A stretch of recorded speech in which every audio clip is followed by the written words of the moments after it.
Irmãos, boa noite para todos. Quero saudá-los com a graça e a paz do nosso Senhor Jesus Cristo. Que o nosso Deus nos dê nesta noite a bênção de sermos edificados pela sua palavra e crescermos no conhecimento daquilo que Ele tem reservado para nós nesta noite. E nesse instante eu quero convidar os queridos irmãos a abrirem suas Bíblias na primeira epístola de Paulo a Timóteo. Nós vamos fazer a leitura do capítulo 3, do versículo 1 até o versículo 13.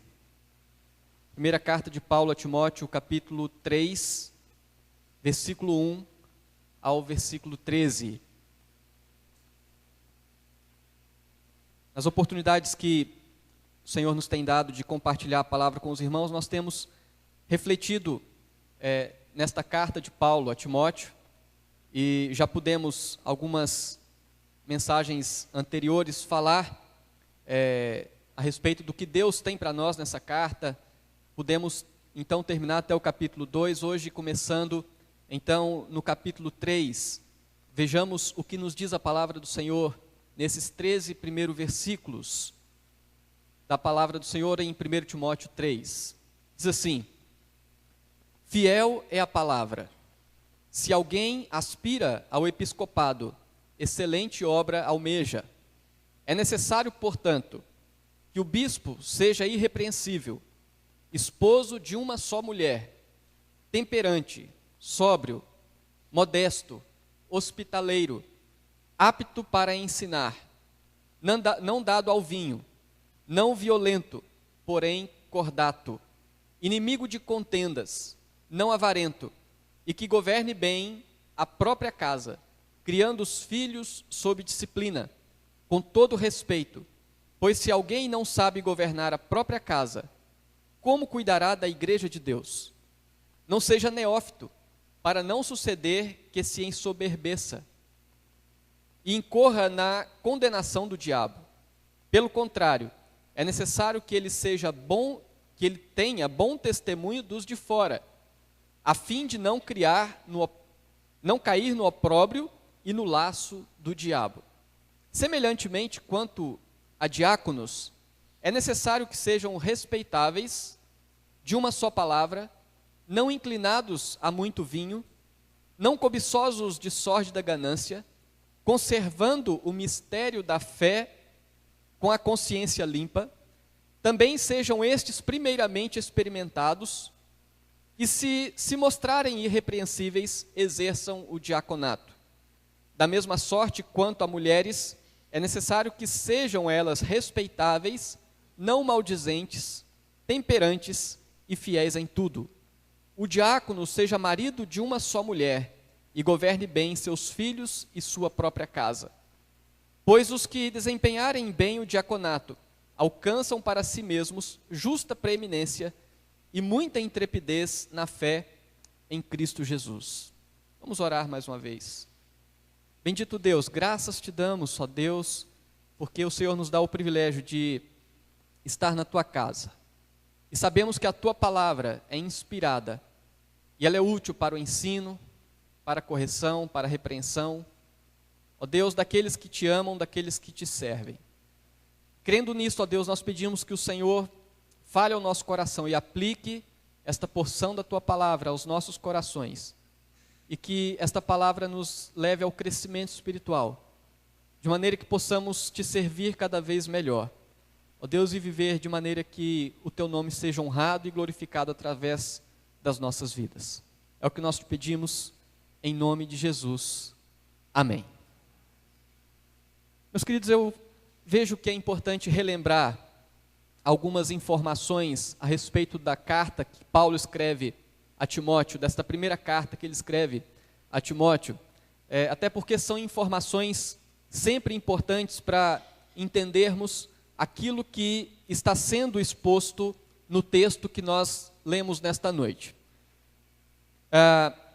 É importante nós relembrarmos que o autor desta carta, como nós já deixamos explícito, e como já está explícito na própria introdução da carta, o autor é o apóstolo Paulo. Paulo que, antes da sua conversão, foi um perseguidor da igreja. Foi alguém que odiava a igreja de Cristo e odiava os cristãos.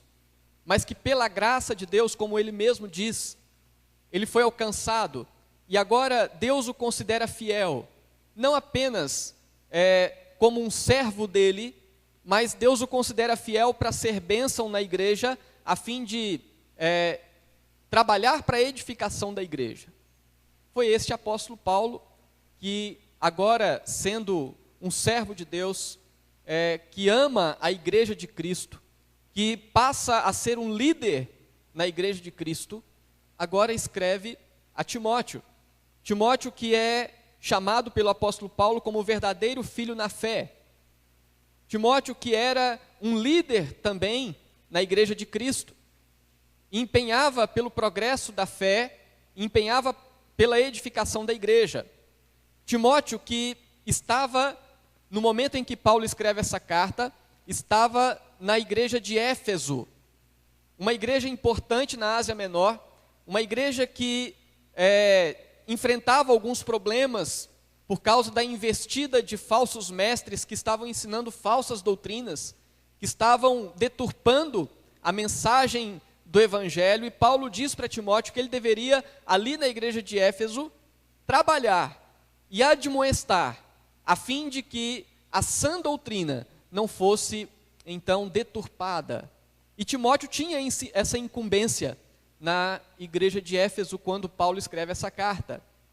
Ele precisava trabalhar para que a sã doutrina fosse preservada. E quando Paulo escreve essa carta, ele trata de alguns assuntos que são verificados no decorrer desta carta. Primeiro, Paulo incumbe Timóteo da tarefa de opor-se aos falsos mestres. Um segundo assunto que é tratado nessa carta são as orientações de Paulo sobre a vida da igreja de forma geral, em relação à importância da oração, em relação à instituição dos oficiais da igreja e como eles devem se portar na igreja.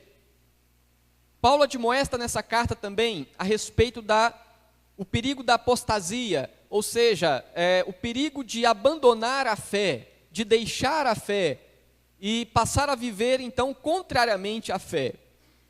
Também Paulo nessa carta instrui quanto às diferentes classes de pessoas na igreja.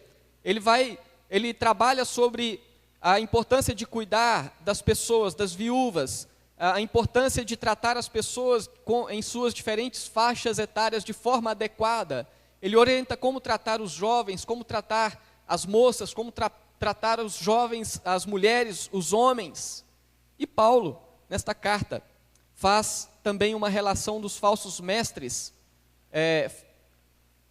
e o amor ao dinheiro, tratando sobre como os falsos mestres se comportavam em relação ao dinheiro, com avareza, com usura, e assim ele faz um contraste a fim de mostrar para os servos de Deus como deveriam lidar com o dinheiro. E por último, Paulo termina essa carta dando algumas instruções finais a Timóteo. No texto que nós lemos hoje, ele está situado no segundo item que foi colocado aqui, no que tange as orientações de Paulo sobre a vida geral da igreja, em relação às orações e em relação aos oficiais da igreja. É sobre isso que Paulo está tratando no capítulo 3, do versículo 1 ao versículo 13, que nós acabamos de ler. Então, o texto que nós lemos nesta noite, no capítulo 3, trata a respeito das orientações de Paulo com respeito às características dos líderes da igreja de Cristo. Lembrando que Paulo está tratando da igreja que é de Cristo. Não é da igreja que pertence a uma determinada denominação, mas é a igreja de Cristo. A igreja que Cristo comprou com o seu sangue. A igreja que Cristo comprou com o seu próprio sacrifício. As orientações de Paulo é como devem ser as características dos líderes da igreja que pertence a Cristo. Nos versículos anteriores, sobre os quais nós refletimos na última oportunidade, Paulo deixa claro que o governo da igreja não deveria ser exercido pelas mulheres, pelas razões que já foram explanadas. E nesse texto, Paulo deixa claro que também não deve ser exercido por qualquer homem. Por um lado, não deve ser exercido pelas mulheres, mas não deve ser exercido também por qualquer homem. Os líderes a quem Paulo se refere nesta carta, como diz aqui o versículo 1, fiel é a palavra, se alguém aspira ao episcopado, excelente obra almeja.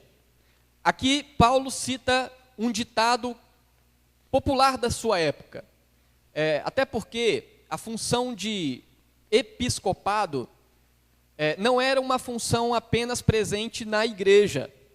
O episcopado era uma função, na época de Paulo, de qualquer pessoa que exercia um cargo de supervisão de alguma coisa.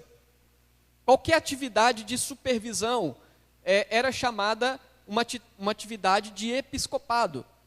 Mas no contexto da igreja, no contexto da liderança da igreja, adotou-se também essa terminologia de, então, referir-se aos seus líderes como bispos, que no seu original a palavra é episcopos. Por isso, a terminologia episcopado. Então, na igreja, agora o apóstolo Paulo diz, fiel é a palavra. Ele está dizendo, olha, correto é esse ditado que dizem por aí. Se alguém aspira ao episcopado, excelente obra almeja. Então ele aplica um ditado da sua época, à vida da igreja, dizendo que na igreja, aqueles que almejam, aqueles que desejam, aqueles que têm no seu coração o desejo de servirem a Deus como bispos da igreja, como supervisores na igreja, como líderes na igreja, Paulo está dizendo, excelente obra almeja. Então, o que nós vemos aqui é que os líderes a quem Paulo se refere, primeiro, são os bispos, que também, no contexto do Novo Testamento, são denominados com outros nomes. No Novo Testamento nós encontramos essa figura desse líder, que aqui é chamado de bispo, também é chamado de presbítero, também é chamado de pastor, como podemos ver em Efésios capítulo 4, versículo 13, 1 Pedro capítulo 5, quando Pedro diz, rogo, pois, aos presbíteros que há entre vós, pastoreai o rebanho de Deus. Então, na verdade, essa figura desse líder que Paulo trata aqui, como bispo, como episcopo, é a mesma figura que é tratada com outros nomes no contexto do Novo Testamento, então, sendo a mesma figura do pastor, a mesma figura do presbítero. No Novo Testamento não há diferença entre esses líderes. O Novo Testamento se relata ou se refere a esses líderes como sendo uma mesma pessoa, uma mesma função. No decorrer da história da igreja, a igreja católica acabou fazendo uma distinção entre o bispo e o presbítero, de maneira que o bispo se tornou uma figura de destaque na igreja, e a figura do presbítero perdeu a sua importância. E é interessante porque aconteceu a reforma protestante no século XVI, e a igreja protestante, de certa forma, em algum sentido, não totalmente, mas acabou que continuando esse erro que foi praticado de distinguir a figura do bispo e do presbítero. Os protestantes acabaram que, continuando esse erro, fazem uma distinção entre a figura do pastor e do presbítero, quando na verdade, biblicamente, são pessoas que são incumbidas da mesma função. No Novo Testamento nós encontramos sim uma referência ao presbítero que se afadiga no ensino, ou seja, aquele que dedica o seu tempo total para o exercício dessa função, enquanto existiam outros presbíteros que tinham outras atividades e ao mesmo tempo exerciam o presbiterato, mas a função era a mesma. Portanto, é um desafio para nós pensarmos de maneira bíblica, no sentido de que não há diferença biblicamente entre esses termos. Biblicamente são termos sinônimos. Presbítero, bispo, pastor são termos sinônimos na Escritura.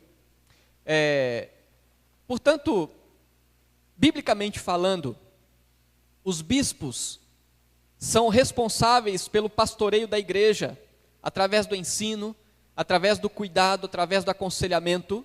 Os bispos ou os presbíteros e os pastores são os sucessores dos apóstolos no cuidado da igreja. O que nós vemos na história da igreja primitiva? Jesus, no seu ministério, chamou para si 12 discípulos, que são denominados de apóstolos. Depois que esses 12 discípulos terminaram a sua vida, não existiram mais apóstolos, assim como eram aqueles discípulos chamados diretamente por Jesus. Mas durante o ministério dos apóstolos, eles mesmos instituíram os presbíteros. Eles instituíram esses que são os pastores, os bispos da igreja. De maneira que esta figura dos presbíteros, dos bispos ou dos pastores é a figura daqueles que assumem o papel que era dos apóstolos, um papel de pastorear a igreja, papel de cuidar da igreja, papel de ensinar a igreja, de cuidar pela sã doutrina na igreja. Esse é o papel que os apóstolos tinham e que foi então assumido por estes líderes a quem Paulo se refere neste capítulo, né? Quando ele diz que aquele que aspira ao episcopado, excelente obra almeja. Mas nesse texto Paulo trata de uma outra categoria de líderes da igreja, que são os diáconos. Os diáconos são, desde a igreja primitiva, responsáveis em cuidar das questões sociais da igreja, cuidar da parte administrativa da igreja, para que os pastores, ou seja, os presbíteros, os bispos, dediquem a tarefa de pastorear a igreja.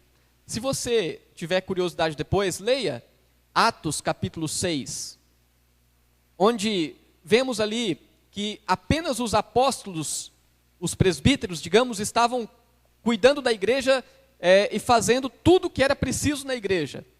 E aí começou a haver uma reclamação, a reclamação de que as viúvas estavam sendo esquecidas, a reclamação de que os necessitados não estavam sendo atendidos. Então, os apóstolos resolveram, vamos instituir aqui uma outra categoria de líderes na igreja, que foi chamado de diáconos. Diáconos, que no seu termo original significa aquele que serve. É um ministro que serve. Então, aqui o apóstolo Paulo trata também da figura dos diáconos. Nesse texto, o apóstolo Paulo mostra como que deve ser a vida daqueles que exercem o diaconato. Os presbíteros e os diáconos, portanto, no Novo Testamento, são dois tipos de ofícios que trabalham em conjunto para que a igreja caminhe de forma adequada, de maneira que Deus seja glorificado. São dois ofícios bíblicos que devem trabalhar em conjunto para um mesmo objetivo, que é a glória de Deus acima de tudo, para que a igreja seja edificada. Então, meus queridos, podemos afirmar nesse texto que a liderança da igreja é confiada por Deus aos homens, mas não a qualquer homem. A liderança de Deus a liderança é confiada aos homens, mas não a qualquer homem. Como saber quais os homens que podem e devem ocupar o presbiterato e o diaconato da igreja? O que a igreja precisa levar em consideração quando vai eleger presbíteros e diáconos, ou quando vai encaminhar uma pessoa para se preparar no seminário, a fim de exercer o seu presbiterato de forma integral? O que a igreja precisa avaliar? O que é necessário considerar? O que é necessário levar em conta quando a igreja vai exercer a sua função de escolher estes que são líderes na igreja de Cristo? E nesse texto, então, nós encontramos as orientações de Paulo, que são orientações que vão exatamente orientar a igreja sobre aquilo que deve ser analisado, sobre aquilo que deve ser considerado quando vai escolher os seus líderes, os seus pastores e os seus diáconos. E aí então nós podemos refletir nesse texto sobre algumas qualificações necessárias para o exercício do presbiterato e o diaconato na igreja de Cristo. Algumas qualificações necessárias para o exercício do presbiterato e o diaconato na igreja de Cristo. E eu quero apenas mais uma vez deixar claro aos irmãos que, ao nos referirmos ao presbiterato, biblicamente nós estamos nos referindo a todos aqueles que pastoreiam a igreja, né? Aquele que nós chamamos de pastor e aqueles que nós chamamos de presbíteros. Biblicamente, são todos pastores da igreja. E, portanto, o presbiterato é desempenhado por estes que são chamados de pastores da igreja. Quais as qualificações que devem ser observadas para escolher esses líderes na igreja? No texto nós podemos fazer aqui algumas separações, ou algumas divisões apenas didáticas, vendo primeiro algumas qualificações gerais. Paulo trata de algumas qualificações gerais que são referidas por ele, tanto a pessoa dos presbíteros, como também a pessoa do diácono. Quando nós lemos o texto, nós vemos que Paulo repete algumas qualificações.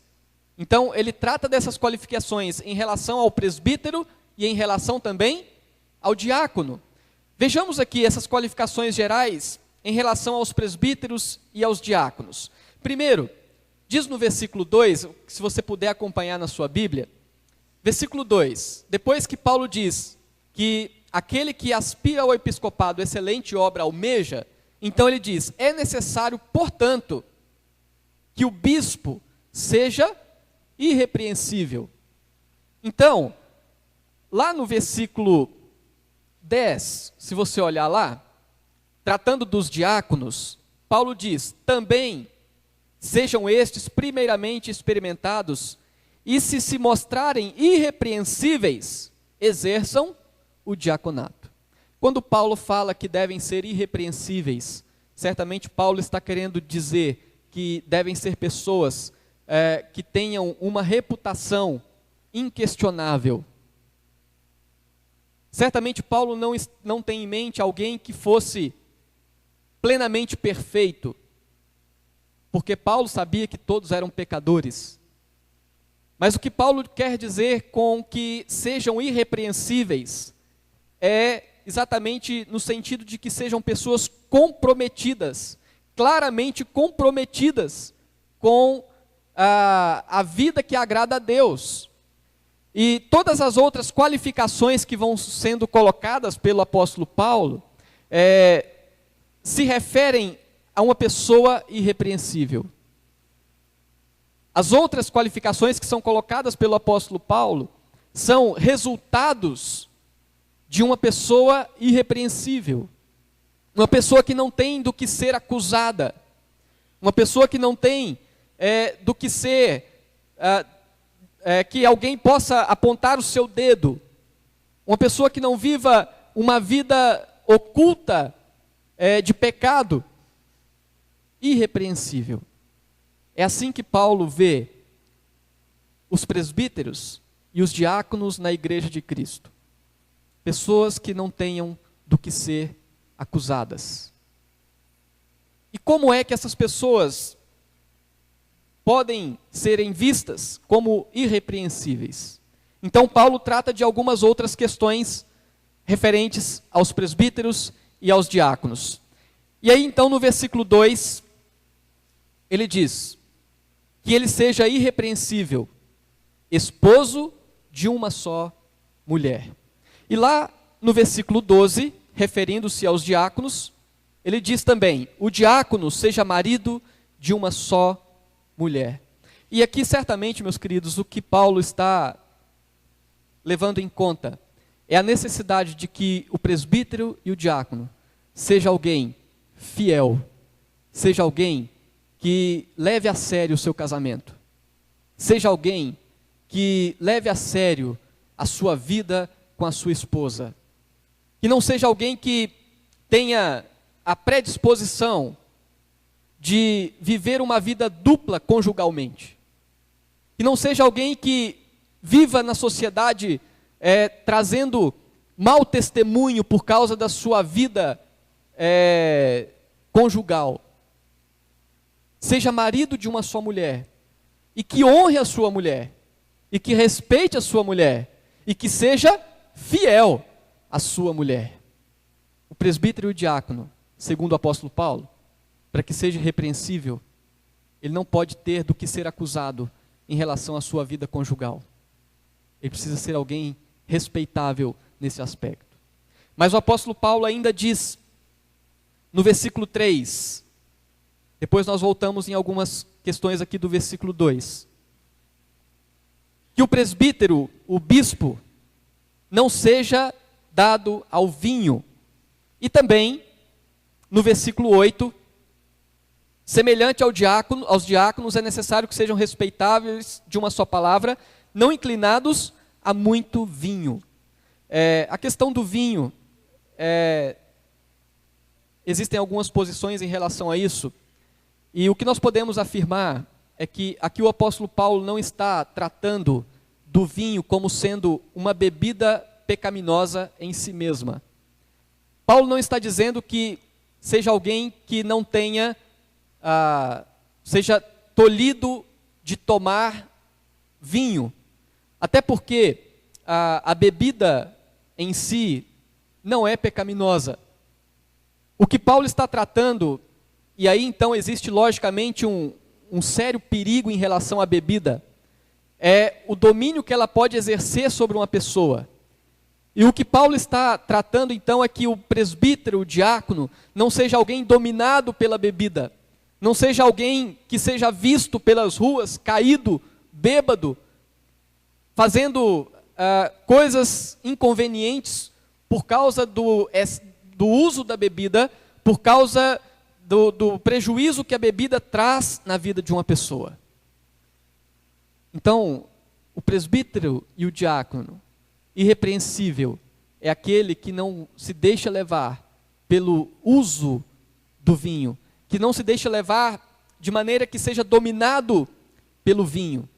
O próprio apóstolo Paulo diz, não vos embriagueis com vinho, no qual há dissolução, mas enchei-vos do Espírito. Paulo está dizendo, sejam dominados por Deus, e não se deixem dominar por qualquer coisa. E aqui ele usa a figura do vinho. Certamente, quando pensamos no vinho, nós tratamos de alguma coisa que exerce um forte domínio, alguma coisa que exerce sobre a vida das pessoas um domínio perigoso. Portanto, o líder deve ser alguém que saiba qual é o limite em relação a isso, e saiba dominar e não ser dominado. O apóstolo Paulo trata de outra questão ainda em relação aos presbíteros e diáconos de forma geral. Ele diz no versículo 3 que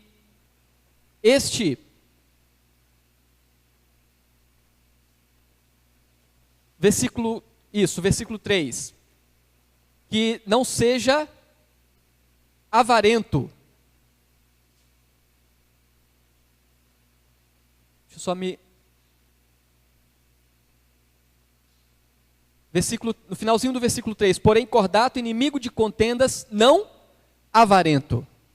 E aqui está outro problema, que também é retratado em relação aos diáconos, no versículo 8, quando ele diz: é necessário que sejam respeitáveis de uma só palavra, não inclinados a muito vinho, não cobiçosos de sórdida ganância.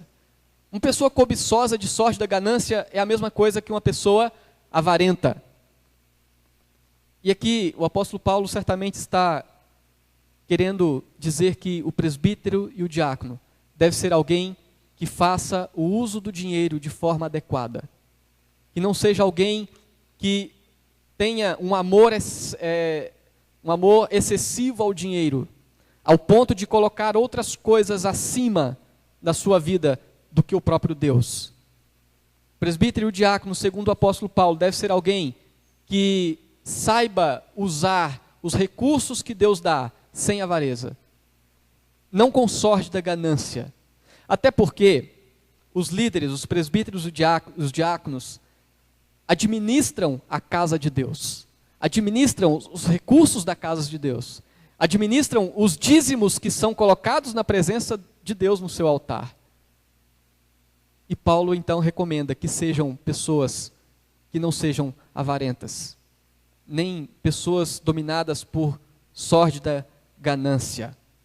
E Paulo, ainda no versículo 4 agora, fala que esses líderes devem ser líderes que governem bem a sua própria casa, criando os filhos sob disciplina, com todo o respeito.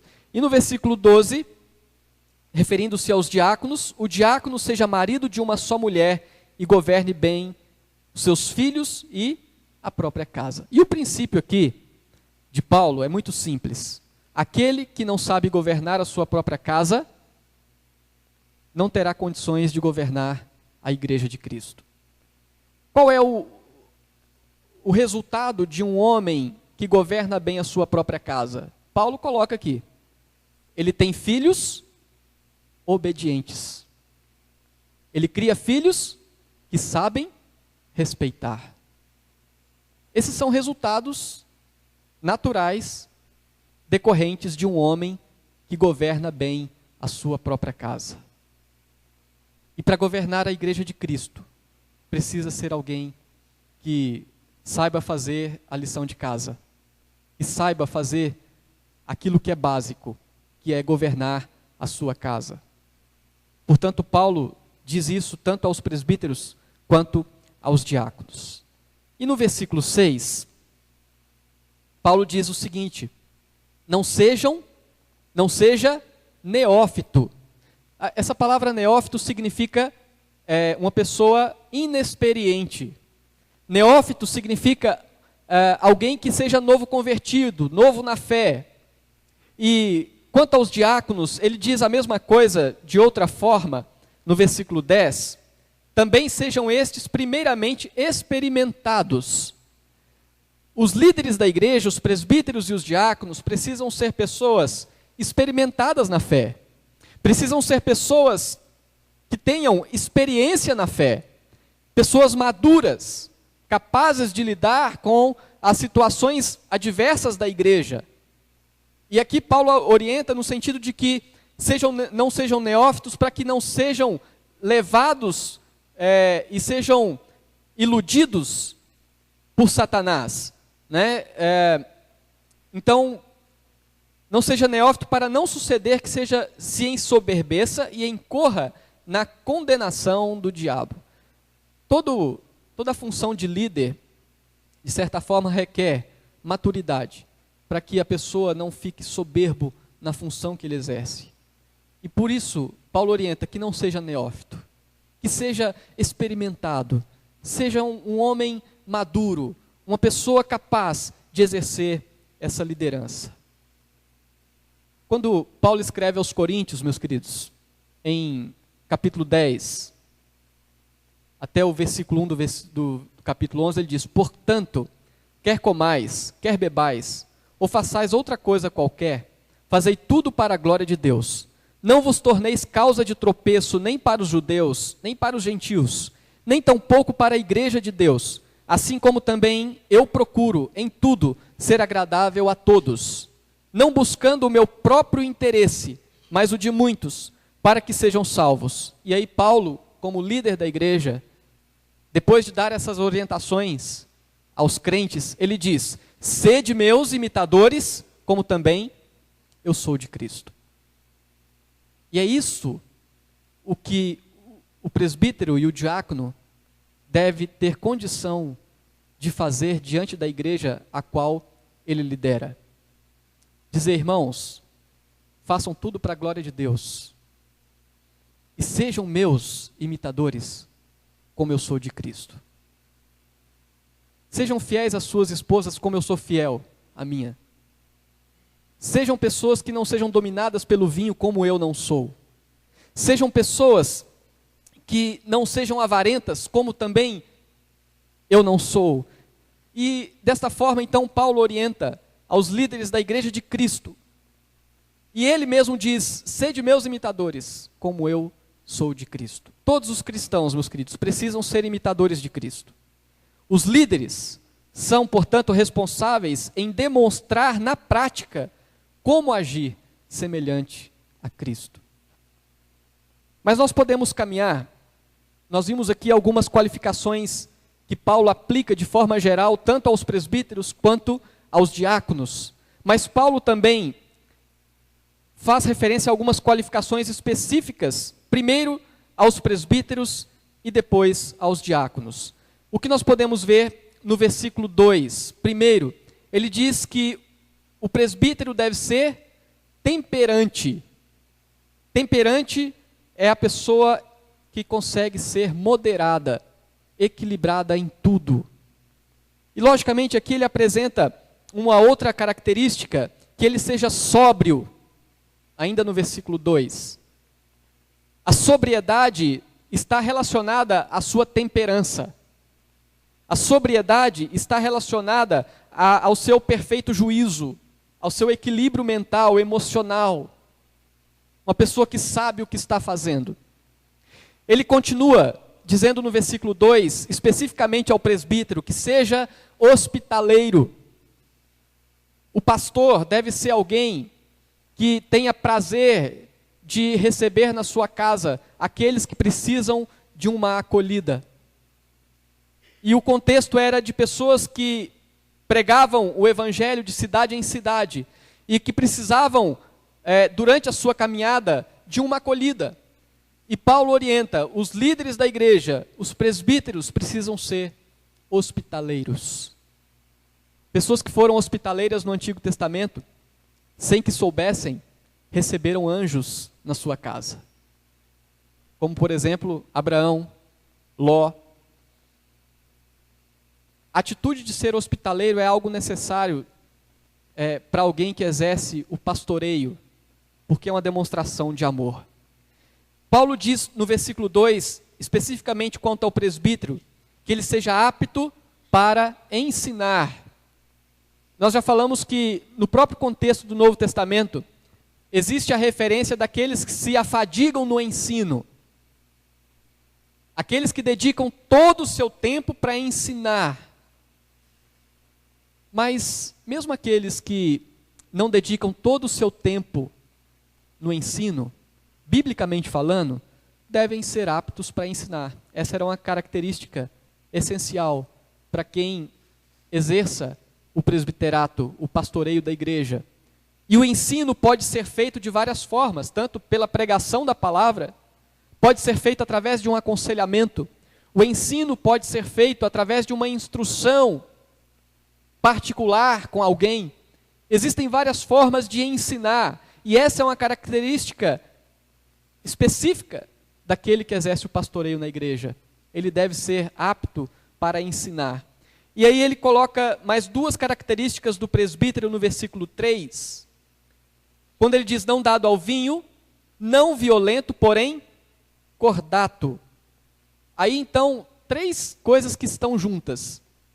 Por quê? Uma pessoa dada ao vinho, dominada pelo vinho, uma das características dessa pessoa é que ele seja, consequentemente, muitas vezes, violento e nada cordato. E aí então Paulo diz, o presbítero, o pastor da igreja, precisa ser uma pessoa não violenta. Deve ser cordato com o trato das pessoas. E ele diz ainda, inimigo de contendas. Aquele que lidera a igreja deve ser inimigo de contendas. Ele deve, na verdade, resolver as contendas. Ele deve ser o pastor que cuida das suas ovelhas para que não haja entre elas inimizades. Então, quando Paulo fala dos bispos, que podem ser também chamados de presbíteros ou de pastores, ele diz que eles sejam inimigos de contendas.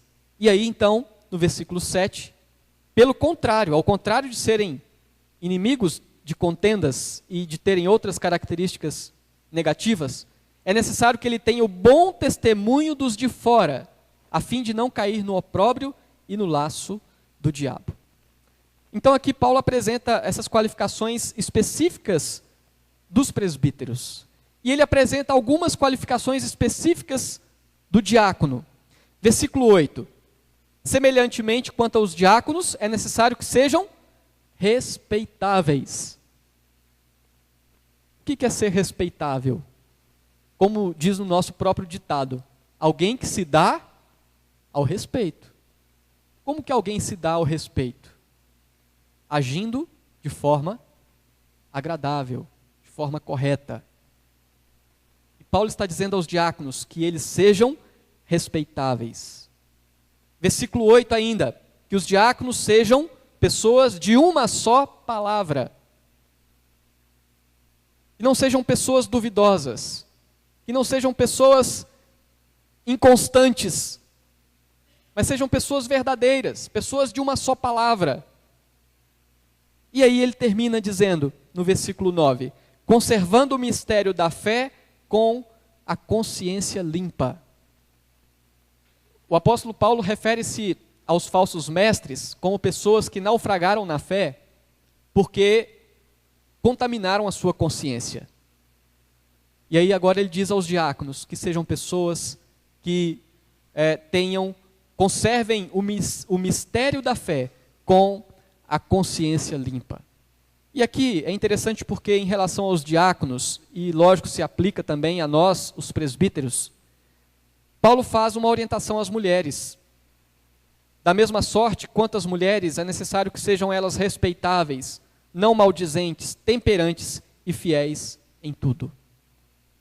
O presbítero e o diácono precisam ter esposas que caminhem junto com eles no seu ministério.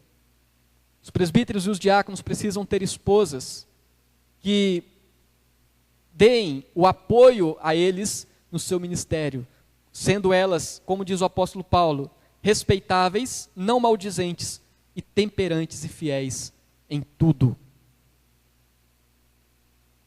Quando nós olhamos o que diz Paulo, quando escreve a Tito, reforçando o que nós vimos até aqui, ele diz, torna-te pessoalmente padrão de boas obras, no ensino, mostra a integridade, reverência, linguagem sadia, irrepreensível, para que o adversário seja envergonhado, não tendo indignidade nenhuma que dizer a vosso respeito.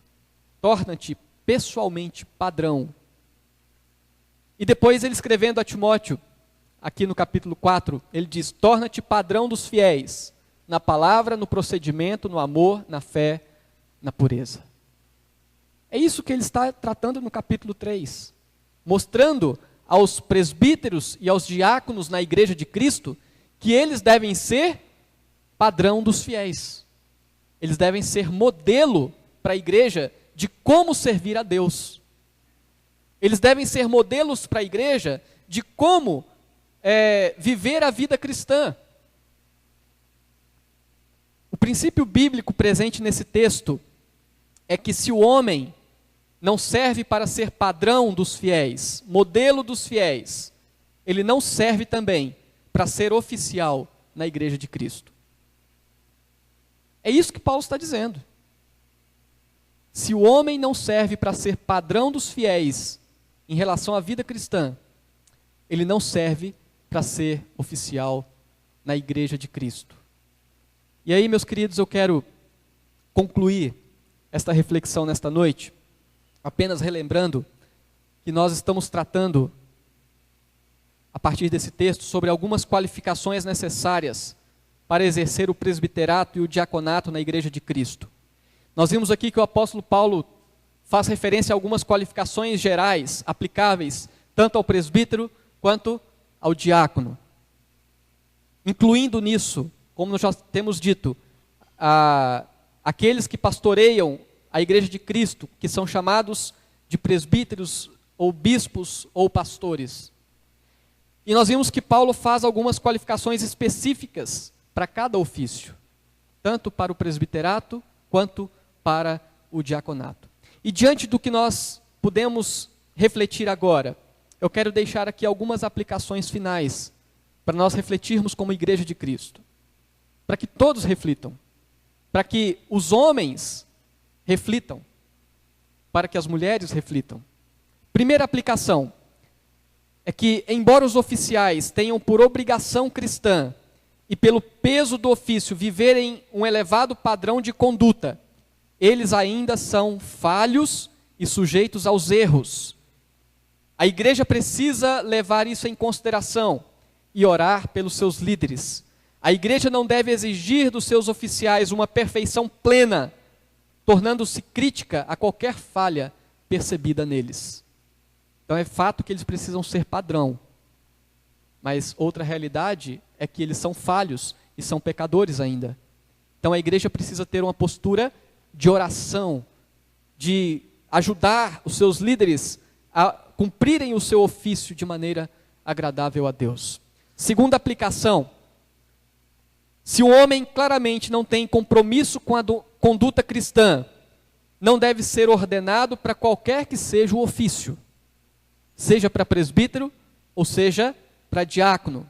Aqueles que, sendo ordenados, não vivem de forma irrepreensível, isso de forma geral, na igreja de Cristo, ele deve ser, sem dúvida, afastado da sua função, porque a igreja de Cristo é uma igreja preciosa, comprada por um preço muito alto que é o sangue de Cristo.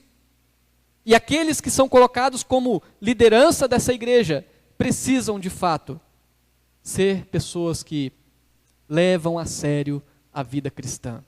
E uma terceira aplicação: a escolha de oficiais pela igreja precisa obedecer os critérios bíblicos quanto às qualificações morais e em relação aos seus dons.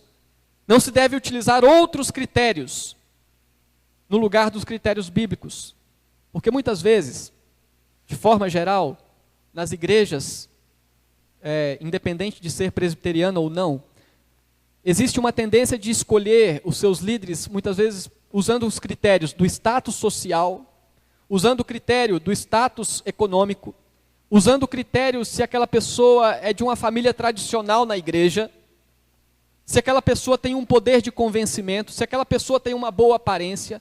Esses são critérios não bíblicos.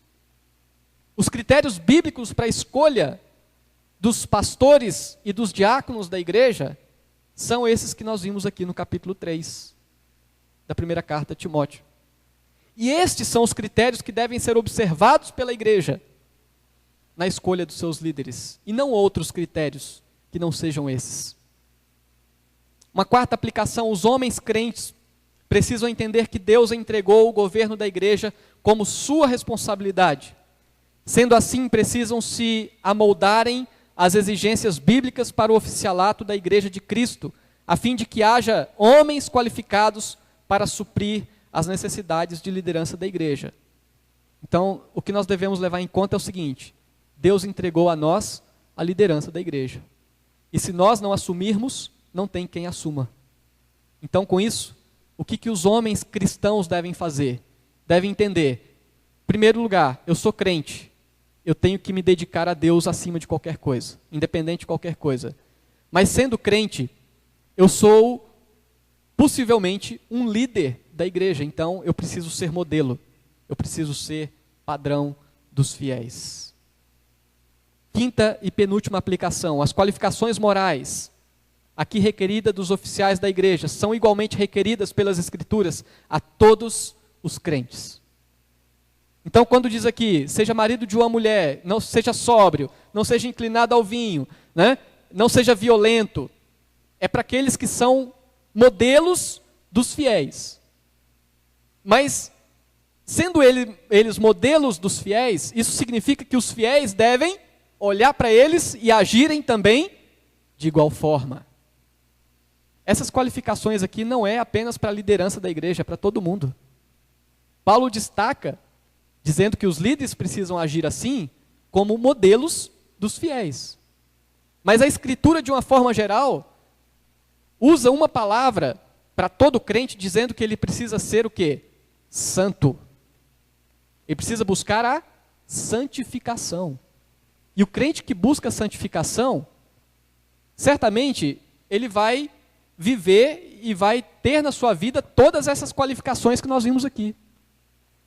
Então nós precisamos levar em conta que, embora Paulo esteja obrigando e dizendo que os líderes da igreja precisam, como modelo dos fiéis, ter essas qualificações, isso também nos faz entender que a igreja precisa imitar essas qualificações. E por último, aos oficiais são requeridas de forma então enfática, pois eles devem servir de modelo, como exemplo, como espelho, para que os demais servos de Cristo vejam neles como deve ser o procedimento cristão no mundo. Que o nosso Deus nos abençoe e que Deus nos ajude, a nós como presbíteros e diáconos da Igreja de Cristo, a sermos modelos dos fiéis. Que Deus ajude você que é um jovem, um homem, que tem o seu coração disposto a servir a Deus como líder na igreja, porque Deus assim realmente requer daqueles que servem a Ele. E que Deus abençoe a nós todos, como Igreja de Cristo, para que sejamos também santos, tenhamos uma vida santificada, de maneira que todas essas qualidades sejam não apenas dos líderes, mas de toda a Igreja de Cristo. Que Deus nos abençoe. Amém.